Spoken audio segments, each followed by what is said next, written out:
নমস্কার সমস্ত শ্রোতা বন্ধুকে আমার প্রচেষ্টায় স্বাগত। আজ নিয়ে এসেছি মানিক বন্দ্যোপাধ্যায়ের লেখা গল্প বিবেক। গল্পটি ভালো লাগলে একটি লাইক করে দেবেন আর চ্যানেলটিকে সাবস্ক্রাইব করে পাশে থাকার অনুরোধ রইল। আপনারা পাশে থাকলে তবেই তো আমার প্রচেষ্টাকে সফলতার পথে এগিয়ে নিয়ে যেতে পারব। শুরু করছি। বিবেক। শেষ রাত্রে একবার মণিমালার নাড়ি ছাড়িয়া যাবার উপক্রম হইল। শিয়রে ঘনশ্যাম অত্যন্ত সজাগ হইয়া বসিয়াছিল। স্ত্রীর মুখে একটু মকরধ্বজ দিয়া সে বড় ছেলেকে ডাকিয়া তুলিল। ডাক্তারবাবুকে ডেকে নিয়ে আয় সন্তু। নিখিলবাবু যদি না আসেন, মোড়ের বাড়িটাতে যে নতুন ডাক্তার এসেছেন ওকে আনিস, উনি ডাকলেই আসবেন। ঘরে একটিও টাকা নেই, শুধু কয়েকানা পয়সা। ভিজিটের টাকাটা ডাক্তারকে নগদ দেওয়া চলিবে না। বাড়িতে ডাক্তার আনিলে একেবারে শেষের দিকে বিদায়ের সময় তাকে টাকা দেওয়ার সাধারণ নিয়ম। এইটুকু যা ভরসা ঘনশ্যামের। ডাক্তার অবশ্য ঘরে ঢুকিয়াই তার অবস্থা টের পাইবেন, কিন্তু একটি টাকাও যে তার সম্বল নাই এটা নিশ্চয়ই তার পক্ষে অনুমান করা সম্ভব হইবে না। মণিমালাকে ভালোভাবেই পরীক্ষা করিবেন, মরণকে ঠেকানোর চেষ্টার কোনো ত্রুটি হইবে না। বাঁচাইয়া রাখার জন্য দরকারি ব্যবস্থার নির্দেশও তার কাছে পাওয়া যাইবে। তারপর, শুধু তারপর ঘনশ্যাম ডাক্তারের সামনে দুটি হাত জোর করিয়া বলিবে, আপনার ফিটা সকালে পাঠিয়ে দেব ডাক্তারবাবু। মণিমালার সামনে অদ্ভুত ভঙ্গিতে হাত জোর করিয়া বিড়বিড় করিয়া কথাগুলি বলিতেছে। ঘুম ভরা কাদো কাদো চোখে বড় মেয়েটা তাকে দেখিতেছে। আঙুলে করিয়া আরও খানিকটা মকরধ্বজ মণিমালার মুখে গুজিয়া দিল। ওষুধ গিলিবার ক্ষমতা অথবা চেষ্টা মণিমালার আছে তা মনে হয় না। হিসাবে হয়তো তার ভুল হইয়া গিয়াছে, আরও আগে ডাক্তারকে ডাকিতে পাঠানো উচিত ছিল। ডাক্তারকে সে ঠকাইতে চায় না। ডাক্তারের প্রাপ্য সে 2-4 দিনের মধ্যেই পাঠাইয়া দিবে, মণিমালা মরুক অথবা বাঁচুক। তবু গোড়ায় কিছু না বলিয়া রোগিণীকে দেখাইয়া ডাক্তারের কাছে ব্যবস্থা আদায় করার হিসাবে একটু প্রবঞ্চনা আছে বই কি। হিসাবে গলদ থাকিয়াই যায়, কিন্তু উপায় কি? ডাক্তার না দেখাইয়া মণিমালাকে তো মরিতে দেওয়া যায় না। আগুন করে হাত পায়ে সেক দে লতা, কাঁদিস নে হারামজাদি, ওরা যদি উঠে কান্না শুরু করে তোকে মেরে ফেলব। মণিমালার একটি হাত তুলিয়া সে নাড়ি পরীক্ষার চেষ্টা করিল। দুহাতে দুটি রুলি এখনো তার আছে। সজ্ঞানে এই রুলি সে কিছুতেই খুলিতে দেয় নাই। কাল সন্ধ্যায় প্রায় জ্ঞান ছিল না, তখন একবার খুলিবার চেষ্টা করিয়াছিল। চোখ কপালে তুলিয়া যন্ত্রণায় মুখ বিকৃতি করিয়া মণিমালাকে খাবি খাওয়ার উপক্রম করিতে দেখিয়া সাহস হয় নাই। এখন অনাসেই খুলিয়া নেওয়া যায় সে টেরও পাইবে না। সকালেই ডাক্তারকে টাকা দেওয়া চলিবে, ওষুধ আনা যাইবে, কিন্তু লাভ কি কিছু হইবে শেষ পর্যন্ত? সেটাই ভাবনার বিষয়। রুলি বেচা পয়সায় কেনা ওষুধ খাইয়া জ্ঞান হইলে হাত খালি দেখিয়া মণিমালা যদি হার্ট ফেল করে। সন্তু যখন ফিরিয়া আসিল চারিদিকে ফর্সা হইয়া আসিয়াছে। মণিমালা ততক্ষণে খানিকটা সামলাইয়া উঠিয়াছিল। খুঁজিয়া নাড়ি পাওয়া যাইতেছে, নিঃশ্বাস সহজ হইয়া আসিয়াছে। ডাক্তার আসে নাই শুনিয়া ঘনশ্যাম আরাম বোধ করিল।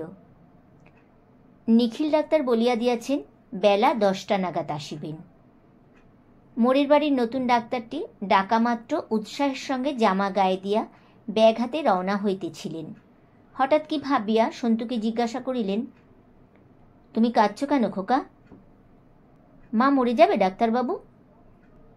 শেষ অবস্থা নাকি? বলে ডাক্তার নিরুৎসাহ হইয়া পড়িলেন। তারপর ভাবিয়া চিন্তিয়া 4টে টাকার জন্য সন্তুকে বাড়ি পাঠাইয়া দিয়াছেন। কাছেই তো বাড়ি। তিনি প্রস্তুত হইয়া রইলেন, টাকা নিয়া গেলেই আসিবেন। সন্তুকে তিনি আরও বলিয়া দিয়াছেন, নগদ 4টে টাকা যদি বাড়িতে নাও থাকে, 3টে কি অন্তত 2টো টাকা নিয়েও সে যেন যায়, বাকি টাকাটা পরে দিলেই চলিবে। তুই কাঁদতে গেলি কেন লক্ষ্মী ছাড়া? এই ডাক্তারটি আসিলে মন্দ হইত না। ডাক্তারকে ডাক্তার, ছ্যাঁচড়াকে ছ্যাঁচড়া। টাকাটা যত দিন খুশি ফেলিয়া রাখা চলিত, একেবারে না দিলেও কিছু আসিয়া যাইত না। এসব অর্থের কাঙাল নিচু স্তরের মানুষ সম্বন্ধে ঘনশ্যামের মনে গভীর অবজ্ঞা আছে। এদের একজন তাকে মিথ্যেবাদী প্রবঞ্চক বলিয়া জানিয়া রাখিয়াছে, ভাবিলে সে গভীর অস্বস্তি বোধ করে না। ঘরের অপর প্রান্তে মণিমালার বিছানার হাত তিনেক তফাতে নিজের বিছানায় গিয়া ঘনশ্যাম শুইয়া পড়িল। ভিজা ভিজা লাগিতেছিল বিছানাটা। ছোট মেয়েটা সারা রাত চরকির মতো বিছানায় পাক খায়। কখন আসিয়া এদিকে তার বিছানা ভিজাইয়া ওপাশে খোকার ঘাড়ে পা তুলিয়া দিয়া অকাতরে ঘুমাইতেছে। মারিবে? এখন মারিলে অন্যায় হয় না। সজোরে একটা চর বসাইয়া দিবে ওর পিঠের ওই পাঁজরায়, অথবা লোল ও তুলায় আঁশ মাখানো গালে। আধ ঘণ্টা ধরিয়া চিৎকার করিবে মেয়েটা। মণিমালা ছাড়া কারো সাধ্য হইবে না সহজে ওর কান্না থামায়। আধ ঘণ্টা মরার মতো পড়িয়া থাকিয়া ঘনশ্যাম উঠিয়া পড়িল। অশ্বিনীর কাছেই আবার সে কয়েকটা টাকা ধার চাইবে, যা থাকে কপালে। এবার হয়তো রাগ করিবে অশ্বিনী, মুখ ফিরাইয়া বলিবে তার টাকা নাই। হয়তো দেখাই করিবে না, তবু অশ্বিনীর কাছেই তাকে হাত পাতিতে হইবে। আর কোনো উপায় নাই। বহুকাল পুরনো পোকায় কাটা সিল্কের জামাটি দিন তিনেক আগে বাহির করা হইয়াছিল। গায়ে দিতে গিয়া ঘনশ্যাম থামিয়া গেল। আর জামা নাই বলিয়া সে যে এই জামাটি ব্যবহার করিতেছে, এই জামা গায়ে দিয়া বাজার পর্যন্ত করিতে যায়, অশ্বিনী তা টের পাইবে না। ভাবিবে বড়লোক বন্ধুর সঙ্গে দেখা করিতে যাইবে বলিয়া বাক্স প্যাটরা ঘাটিয়া মানধাতা আমলের পোকায় কাটা দাগ ধরা সিল্কের পাঞ্জাবিটি সে বাহির করিয়াছে। মনে মনে হয়তো হাসিবে অশ্বিনী। তার চেয়ে ছেঁড়া ময়লা শার্টটা পরিয়া যাওয়াই ভালো। শার্টের ছেঁড়াটুকু সেলাই করা হয় নাই দেখিয়া ঘনশ্যামের অপূর্ব সুখকর অনুভূতি জাগিল। কাল লতাকে সেলাই করিতে বলিয়াছিল, একবার নয় দুবার। সে ভুলিয়া গিয়াছে। ন্যায়সঙ্গত কারণে মেয়েটাকে মারা চলে। ও বড় হইয়াছে, কাদাকাটা করিবে না। কাঁদিলেও নিঃশব্দে কাঁদবে, মুখ বুজিয়া। লতা, এদিকে আয়, এদিকে আয় হারামজাদি মেয়ে। চর খাইয়া ঘনশ্যামের অনুমান মতো নিঃশব্দে কাঁদিতে কাঁদিতে লতা শার্ট সেলাই করে, আর বিড়ি ধরাইয়া টানিতে টানিতে গভীর তৃপ্তির সঙ্গে ঘনশ্যাম আর চোখে তার দিকে তাকায়। মায়া হয়, কিন্তু আফসোস হয় না। অন্যায় করিয়া মারিলে আফসোস ও অনুতাপের কারণ থাকিত। অশ্বিনীর মস্ত বাড়ির বাহারে গেট পার হওয়ার সময় সবিনয় নম্রতায় ঘনশ্যামের মন যেন গলিয়া যায়। দাসানুদাস কীটাণুকীটের চেয়েও নিজেকে তুচ্ছ মনে হয়। সমস্ত ক্ষণ মর্মে মর্মে উপলব্ধি করে যে ধনহীনতার মতো পাপ নাই। রাস্তায় নামিয়া যাওয়ার পর বহুক্ষণ পর্যন্ত এই ভয়াবহ অপরাধের ভারে সে যেন 2-1 ডিগ্রি সামনে বাকিয়া কুজো হইয়া থাকে। সবে এখন 8টা বাজিয়াছে। সদর বৈঠকখানার পর অশ্বিনীর নিজের বসিবার ঘর। মাঝখানের দরজায় পুরো দুর্ভেদ্য পর্দা ফেলা থাকে। এত সকালেও বৈঠকখানায় 3 জন অচেনা ভদ্রলোক ধন্না দিয়া বসিয়া আছেন। ঘনশ্যাম দমিয়া গেল। একটু ইতস্তত করিয়া সাহসে বুক বাঁধিয়া পর্দা ঠেলিয়া ঢুকিয়া পড়িল অশ্বিনীর বসিবার ঘরে। অন্দর হইতে অশ্বিনী প্রথমে এ ঘরে আসিবে। ঘরে ঢুকিয়াই ঘনশ্যাম সাধারণভাবে বুঝিতে পারিয়াছিল ঘরে কেউ নাই। সোনার ঘড়িটার দিকে চোখ পড়ার পর আর একবার বিশেষভাবে সে বুঝিতে পারিল ঘর খালি। উনানে বসানো কেটলির মতো যেন হঠাৎ শোষ আওয়াজ শুরু হয় এবং খানিক পরে আওয়াজ কমিয়া জল ফুটিতে থাকে। ঘনশ্যামের মাথাটা তেমনি খানিকক্ষণ শব্দিত হইয়া থাকিয়া থাকিয়া ভাঙা ভাঙা ছাড়া ছাড়া চিন্তায় টকবক করিয়া উঠিল। হৃৎপিণ্ড পাজরে আছাড় খাইতে শুরু করিয়াছে। গলা শুকাইয়া গিয়াছে। হাত পা কাঁপিতেছে ঘনশ্যামের। নির্জন ঘরে টেবিল হইতে তুলিয়া একটা ঘড়ি পকেটে রাখা এত কঠিন? কিন্তু দেরি করা বিপজ্জনক। ঘড়িটা যদি তাকে নিতেই হয়, অবিলম্বে নেওয়াই বুদ্ধিমানের কাজ। দেরি করিতে করিতে হয়তো শেষ পর্যন্ত সে যখন ঘড়িটা তুলিয়া পকেটে ভরিতে যাইবে, ঠিক সেই সময় কেহ ঘরে ঢুকিয়া সব দেখিয়া ফেলিবে। কেউ না দেখিলে তার কোনো ভয় নাই। সৎ বংশজাত শিক্ষিত ভদ্র সন্তান সে। সকলে তাহাকে নিরীহ ভালো মানুষ বলিয়া জানে। যেমন হোক অশ্বিনীর সে বন্ধু, তাকে সন্দেহ করার কথা কে ভাবিবে? ঘড়ি যদি সহজেই হারাইয়া যায়, চাকর ঠাকুর চুরি করে, সন্ন্যাসী ভিখারি চুরি করে। শেষবার ঘড়ি কোথায় খুলিয়া রাখিয়াছিল মনে পড়িয়াও যেন মনে পড়িতে চায় না মানুষের। অশ্বিনীর সোনার ঘড়ি কোথায় ছিল, কে নিয়াছে, কে বলিতে পারিবে? তারপর ঘড়িটা অবশ্য একসময় ঘনশ্যামের পকেটে চলিয়া গেল। বুকের ধরফরানি ও হাতের কাঁপুনি থামিয়া তখন নিজেকে তার অসুস্থ ও দুর্বল মনে হইতেছে। হাঁটু দুটি যেন অবশ হইয়া গিয়াছে। পেটের ভেতর কিসে জোরে টানিয়া ধরিয়াছে, আর সেই টানে মুখের চামড়া শিরশির করিতেছে। বৈঠকখানায় পা দিয়াই ঘনশ্যাম থমকিয়া দাঁড়াইয়া পড়িল। অশ্বিনীর পুরনো চাকর পশুপতি উপস্থিত ভদ্রলোকদের চা পরিবেশন করিতেছে। ঘড়িটা পকেটে রাখিতে সে যে এতক্ষণ ইতস্তত করিয়াছে ঘনশ্যামের ধারণা ছিল না। হিসাবে একটা ভুল হইয়া গেল। পশুপতি মনে রাখিবে, এ ঘর হইতে তার বাহির হওয়া, তার থমক চমক শুকনো মুখ কিছুই সে ভুলিবে না। কেমন আছেন ঘনশ্যামবাবু? চা দি? দাও একটু। ধোপদুরস্ত ফর্সা ধুতি ও শার্ট, পায়ে স্যান্ডেল। তার চেয়ে পশুপতিকে ঢের বেশি ভদ্রলোকের মতো দেখাইতেছে। ঘনশ্যামের শুধু এইটুকু সান্ত্বনা যে আসলে পশুপতি চোর। অশ্বিনী নিজেই অনেকবার বলিয়াছে সে 1 নম্বরের চোর। কিন্তু কি প্রশ্রয় ভদ্রলোকের এই পেয়ারের চোর চাকরের! 1 কাপ চা দেওয়ার সঙ্গে বড়লোক বন্ধুর চাকর যে কতখানি অপমান পরিবেশন করিতে পারে খেয়াল করিয়া ঘনশ্যামের গায়ে যেন জ্বালা ধরিয়া গেল। আজ কিন্তু প্রথম নয়, পশুপতি তাকে কোনো দিন খাতির করে না। একটা অদ্ভুত মার্জিত অবহেলার সঙ্গে তাকে শুধু সহ্য করিয়া যায়। এ বাড়িতে আসিলে অশ্বিনীর ব্যবহারে ঘনশ্যামকে এত বেশি মরণ কামনা করিতে হয় যে পশুপতির ব্যবহার সম্বন্ধে সচেতন হওয়ার অবসর সে পায় না। চায়ে চুমুক দিতে জিভ পুড়িয়া পশুপতির বাঁকা হাসি দেখিতে দেখিতে আজ সব মনে পড়িতে লাগিল। মনের মধ্যে তীব্র জ্বালা ভরা অনুযোগ পাক দিয়া উঠিতে লাগিল অশ্বিনীর বিরুদ্ধে। অসহ্য অভিমানে চোখ ফাটিয়া যেন কান্না আসিবে। বন্ধু একটা ঘড়ি চুরি করিয়াছে জানিতে পারিলে পুলিশে না দিক, জীবনে অশ্বিনী তার মুখ দেখিবে না সন্দেহ নাই। অথচ প্রথার মতো নিয়মিতভাবে যে চুরি করিতেছে সেই চাকরের কত আদর তার কাছে। অশ্বিনী সোনার ঘড়ি চুরি করা অন্যায় নয়, ওরকম মানুষের দামি জিনিস চুরি করাই উচিত। 1 ঘণ্টা পরে মিনিট 5 জন্য অশ্বিনীর সঙ্গে দেখা হইল। প্রতিদিনের মতো আজও সে বড় ব্যস্ত হইয়া আসিয়াছে। মস্ত চেয়ারে মোটা দেহটি ন্যস্ত করিয়া অত্যধিক ব্যস্ততায় মেঘগভীর মুখে হাঁসফাঁস করিতেছে। ঘনশ্যামের কথাগুলি সে শুনিল কিনা বোঝা গেল না। চিরদিন এমনিভাবেই সে তার কথা শোনে।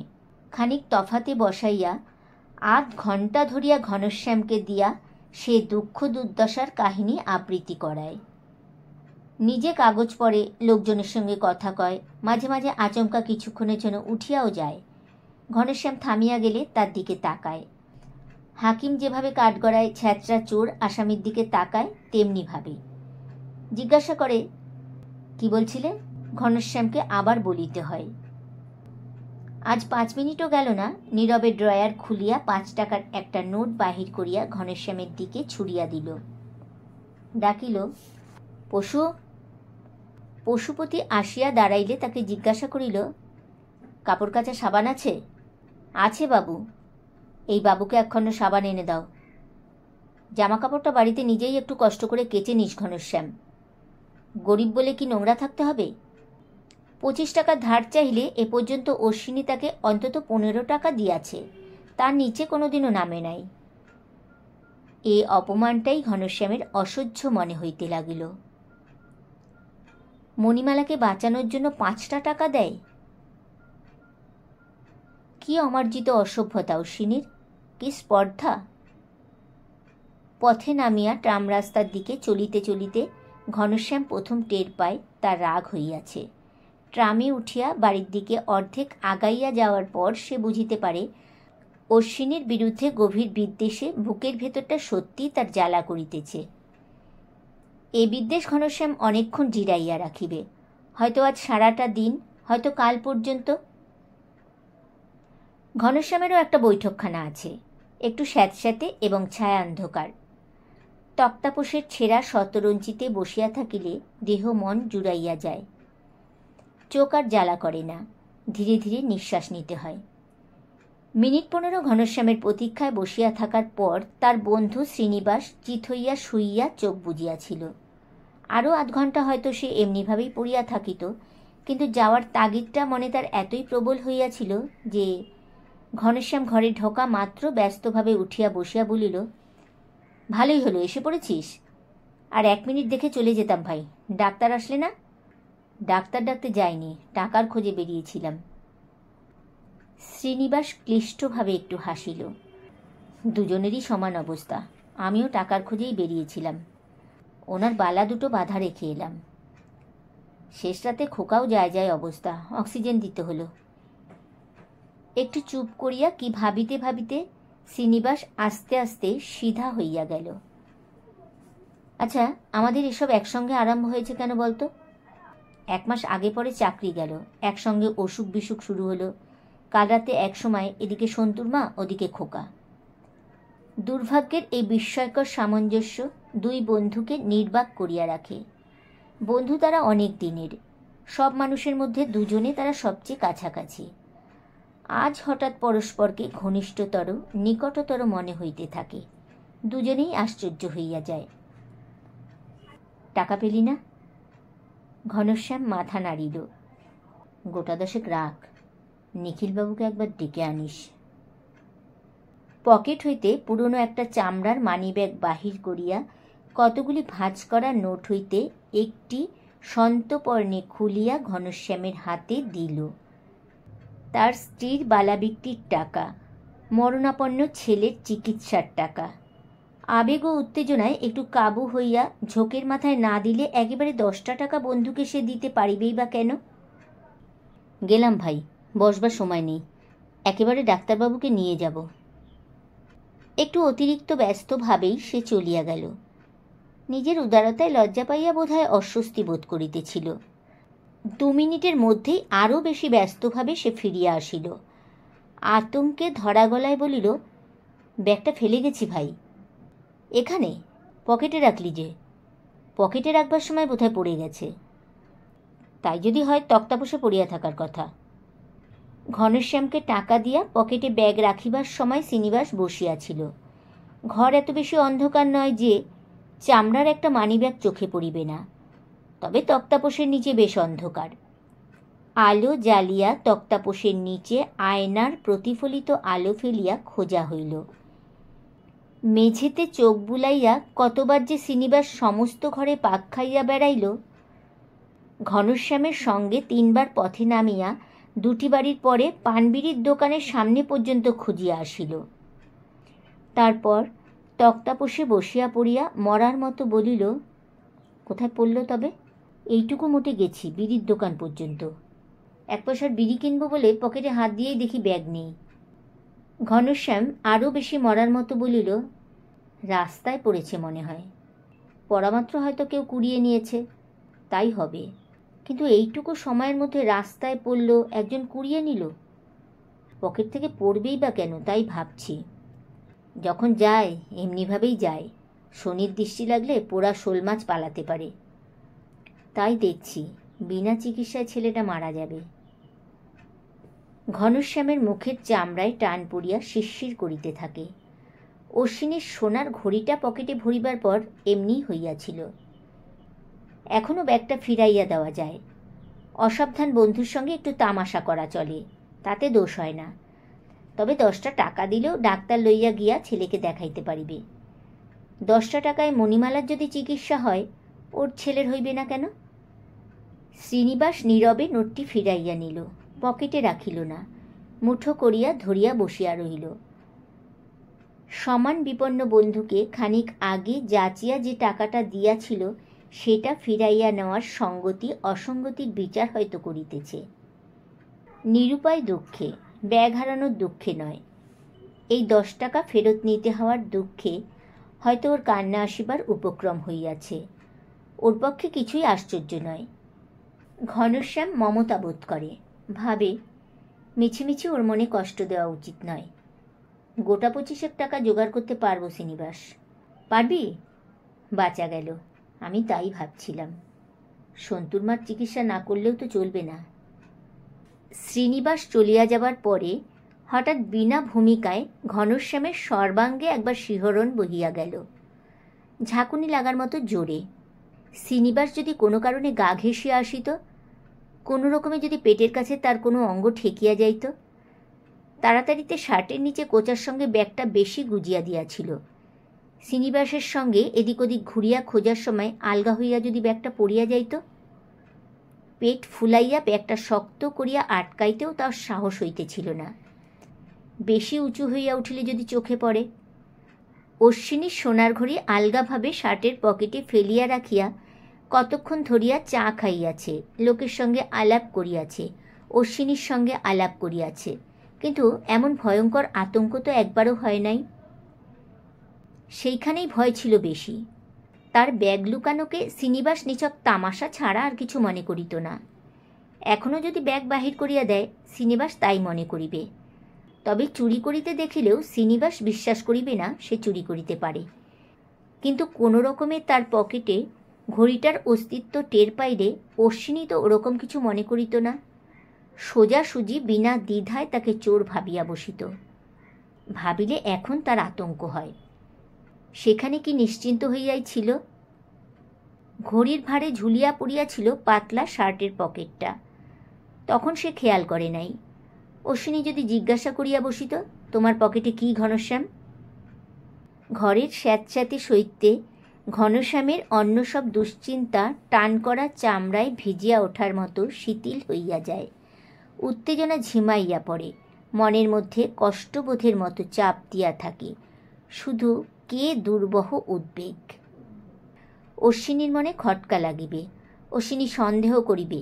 পশুপতি তাকে অশ্বিনীর বসিবার ঘর হইতে বাহির হইতে আসিয়া দেখিয়াছিল। পশুপতি যদি ও কথা তাকে বলে, বলিবে নিশ্চয়ই। অশ্বিনীর কি মনে হইবে না ঘড়িটা ঘনশ্যাম নিলেও নিতে পারে? এই ভাবনাটাই মনের মধ্যে অবিরত পাক খাইতে থাকে। সন্দেহ যদি অশ্বিনীর হয়, ভাষা ভাষা ভিত্তিহীন কাল্পনিক সন্দেহ, তাতে কি আসিয়া যায়? ঘনশ্যাম বুঝিয়া উঠিতে পারে না। এতদিন সে যে অশ্বিনীর ঘড়ি চুরি করে নাই, কোনো সন্দেহ তার সম্বন্ধে জাগে নাই অশ্বিনীর, কি এমন খাতিরটা সে করিয়াছে। শেষ রাত্রে মণিমালার নাড়ি ছাড়িয়া যাওয়ার উপক্রম হইয়াছিল শুনিয়া 5টা টাকা সে তাকে দিয়াছে। এক তারা 10 টাকার নোটের ভিতর হইতে খুঁজিয়া বাহির করিয়া 5 টাকার একটি নোট ছুড়িয়া দিয়াছে, আর দিয়াছে একখানা কাপড় কাচার সাবান। চাকরকে দিয়ে আনাইয়া দিয়াছে। সন্দেহ ছোট কথা, অশ্বিনী তাকে চোর বলিয়া জানিলেই বা তার ক্ষতি কি? বাড়ির সামনে গাড়ি দাঁড়ানোর শব্দে সে চমকিয়া ওঠে। নিশ্চয়ই অশ্বিনী আসিয়াছে। পুলিশ নয় তো? অশ্বিনীকে বিশ্বাস নাই। ঘড়ি হারাইয়াছে টের পাওয়া মাত্র পশুপতির কাছে খবর শুনিয়া সে হয়তো একেবারে পুলিশ লইয়া বাড়ি সার্চ করিতে আসিয়াছে। অশ্বিনী সব পারে। না, অশ্বিনী নয়, নিখিল ডাক্তার মণিমালাকে দেখিতে আসিয়াছে। কিন্তু ঘড়িটা এভাবে কাছে রাখা উচিত নয়, বাড়িতে রাখাও উচিত নয়। ডাক্তার বিদায় হইলেই সে ঘড়িটা বেচিয়া দিয়া আসিবে, যেখানে হোক, যত দামে হোক। নিখিল ডাক্তার মণিমালাকে পরীক্ষা করে। অর্ধেক মন দিয়া ঘনশ্যাম তার প্রশ্নের জবাব দেয়। সোনার ঘড়ি কোথায় বিক্রি করা সহজ ও নিরাপদ, তাই সে ভাবিতে থাকে সমস্তক্ষণ। বাহিরের ঘরে গিয়া কিছুক্ষণের সংকেতময় নীরবতার পর নিখিল ডাক্তার গম্ভীর মুখে যা বলে, তার মানে সে প্রথমটা বুঝিয়া উঠিতে পারে না। মণিমালা বাঁচিবে না? কেন বাঁচিবে না? এখন তো তার টাকার অভাব নাই। যতবার খুশি ডাক্তার আনিয়া চিকিৎসা করাইতে পারে। মণিমালার না বাঁচিবার কি কারণ থাকিতে পারে? ভালো করে দেখেছেন? বোকার মতো প্রশ্ন করা। মাথার মধ্যে সব যেরকম গোলমাল হইয়া যাইতেছে, তাতে বোকা না বনিয়াই বা সে কি করে? গোড়ায় ডাক্তার ডাকিলে সময় মতো 2-4টে ইঞ্জেকশন পড়িলে মণিমালা বাঁচিত। 3-4 দিন আগে ব্রেন কমপ্লিকেশন আরম্ভ হওয়ায় প্রথম দিকে চিকিৎসা আরম্ভ হইলেও বাঁচানোর সম্ভাবনা ছিল। 3-4 দিন? মণিমালা যে ক্রমাগত মাথাটা এপাশ ওপাশ করত, চোখ কপালে তুলিয়া রাখিত, সেটা তবে ব্রেন খারাপ হওয়ার লক্ষণ? রুলি খুলিতে গেলে সে সজ্ঞানে বাধা দেয় নাই, হাতে টান লাগায় বিশ্রী ভাঙা আওয়াজ করিয়াছিল। স্থির নিশ্চল না হওয়া মানুষের জ্ঞানও যে লোপ পাইতে পারে অত কি ঘনশ্যাম জানিত? চেষ্টা প্রাণপণে করিতে হইবে, তবে এখন সব ভগবানের হাতে। ডাক্তারও ভগবানের দোহাই দেয়। এতদিন সব ডাক্তারের হাতে ছিল, এখন ভগবানের হাতে চলিয়া গিয়াছে। নিখিল ডাক্তার গেলে বাহিরের ঘরে বসিয়াই ঘনশ্যাম চিন্তাগুলি গুছাইবার চেষ্টা করে। কালো মণিমালার মৃত্যু প্রায় নিশ্চিত ছিল। ডাক্তারের এ কথায় তার কিছুতেই বিশ্বাস হইতে চায় না। শেষ রাত্রে নাড়ি ছাড়িয়া এরকম মরিয়া গিয়াও মণিমালা তবে বাঁচিয়া উঠিল কেন? তখন তো শেষ হইয়া যাইতে পারিত। মণিমালার মরণ নিশ্চিত হইয়াছে আজ সকালে, ডাক্তার বুঝিতে পারে নাই। এখনকার অবস্থা দেখিয়া আন্দাজে ভুল অনুমান করিয়াছে। ঘনশ্যাম যখন অশ্বিনীর ঘড়িটা চুরি করিয়াছিল, তার জীবনের প্রথম চুরি, তখন মণিমালা চিকিৎসার বাহিরে চলিয়া গিয়াছিল। ওর চিকিৎসার জন্য সে পাপ করিয়াছে কিনা? ওর চিকিৎসা তাই হইয়া গিয়াছে নিরর্থক। সকালে বাড়ি হইতে বাহির হওয়ার আগে নিখিল ডাক্তারকে আনিয়া সে যদি মণিমালাকে দেখাইত, নিখিল ডাক্তার নিশ্চয়ই অন্য কথা বলিত। ঘড়িটা ফিরাইয়া দিবে? খুব সহজেই তা পারা যায়। এখনও হয়তো জানাজানি হয় নাই। কোনো এক ছুতোয় অশ্বিনীর বাড়ি গিয়া এক ফাঁকে টেবিলের ওপর ঘড়িটা রাখিয়া দিলেই হইল। আর কিছু না হোক, মনের মধ্যে এই যে তার পীড়ন চলিতেছে, আতঙ্ক ও উদ্বেগের, তার হাত হইতে সে তো মুক্তি পাইবে। যাই সে ভাবুক, অশ্বিনী যে তাকে মনে মনে সন্দেহ করিবে, সে সহ্য করিতে পারিবে না। এই কয়েক ঘণ্টা সে কি সহজ যন্ত্রণা ভোগ করিয়াছে? পশুপতি যখন তাকে অশ্বিনীর ঘর হইতে বাহির হইয়া আসিতে দেখিয়াছিল, তাকে সন্দেহ করার সম্ভাবনা যখন আছে অশ্বিনীর, ঘড়িটা রাখিয়া আসাই ভালো। এমনকি অশ্বিনী তাকে যেরকম অবজ্ঞা করে, গরিব বলিয়া, অপদার্থ বলিয়া, তার উপর চোর বলিয়া সন্দেহ করিলে না জানি কি ঘৃণাটাই সে তাকে করিবে। কাজ নাই তার তুচ্ছ একটা সোনার ঘড়িতে। টাকাও তার আছে, 25 টাকা। ভিতরে গিয়া মণিমালাকে একবার দেখিয়া আসিয়া ঘনশ্যাম বাহির হইয়া পড়িল। ট্রাম রাস্তা ধরিয়া কিছু দূর আগাইয়া সে শ্রীনিবাসের মানিব্যাগটা বাহির করিল। নোটগুলি পকেটে রাখিয়া ব্যাগটা হাতে করিয়াই চলিতে চলিতে একসময় আলগোছে ব্যাগটা রাস্তায় ফেলিয়া দিল। খানিকটা গিয়া মুখ ফিরাইয়া দেখিল, ছাতি হাতে পাঞ্জাবি গায়ে একজন মাঝবয়সী গোফওয়ালা লোক খালি ব্যাগটার উপর পা দিয়া দাঁড়াইয়া কতই যেন আনমনে অন্যদিকে চাহিয়া আছে। ঘনশ্যাম একটু হাসিল। একটু পরেই ব্যাগটা তুলিয়া লইয়া লোকটা সরিয়া পড়িবে। হয়তো কোনো পার্কে নির্জন বেঞ্চে বসিয়া পরম আগ্রহে সে ব্যাগটা খুলিবে। যখন দেখিবে ভেতরটা একেবারে খালি, কি মজাই হইবে তখন। খুচরো 7.5 আনা পয়সা পর্যন্ত সে ব্যাগটা হইতে বাহির করিয়া লইয়াছে। স্টপেজে ট্রাম থামাইয়া ঘনশ্যাম উঠিয়া পড়িল। খুচরা 7.5 আনা পয়সা থাকায় সুবিধা হইয়াছে, নয়তো ট্রামের টিকিট কেনা যাইত না। তার কাছে শুধু 10 টাকা আর 5 টাকার নোট। অশ্বিনীর বৈঠকখানায় লোক ছিল না, তার নিজের বসিবার ঘরটিও খালি। টেবিলে কয়েকটি চিঠির ওপর ঘড়িটা চাপা দেওয়া ছিল। চিঠিগুলি এখনও তেমনিভাবেই পড়িয়া আছে। ঘড়িটা চিঠিগুলির উপর রাখিয়া ঘনশ্যাম বৈঠকখানায় গিয়া বসিল। বেল টিপিতে আসিল পশুপতি। বাবুজি আবার এলেন? বাবুর সঙ্গে একবার দেখা করব। ভিতরে গিয়া অল্পক্ষণের মধ্যেই পশুপতি ফিরিয়া আসিল। বিকেলে আসতে বললেন ঘনশ্যামবাবু, 4টের সময়। ঘনশ্যাম কাতর হইয়া বলিল, আমার এক্ষুনি দরকার, তুমি একবার বলো গিয়ে পশুপতি। বলো যে ডাক্তার সেনের কাছে একটা চিঠির জন্য এসেছি। তারপর অশ্বিনী ঘনশ্যামকে ভিতরে ডাকিয়া পাঠাইল। অর্ধেক ফিতে মণিমালাকে একবার দেখিবার জন্য অনুরোধ জানাইয়া তার বন্ধুর ডাক্তার সেনের নামে একখানা চিঠিও লিখিয়া দিল। ক্ষমতা ও প্রতিপত্তির এইসব লীলা খেলা অশ্বিনী ভালোবাসে, নিজেকে তার গৌরবান্বিত মনে হয়। চিঠিখানা ঘনশ্যামের হাতে দেওয়ার আগে সে কিন্তু একবার জিজ্ঞাসা করিল, ফির টাকা বাকি রাখলে চলবে না কিন্তু, আমি অপদস্থ হব। টাকা আছে তো? ঘনশ্যাম বলিল, আছে, ওনার গয়না বেচে দিলাম,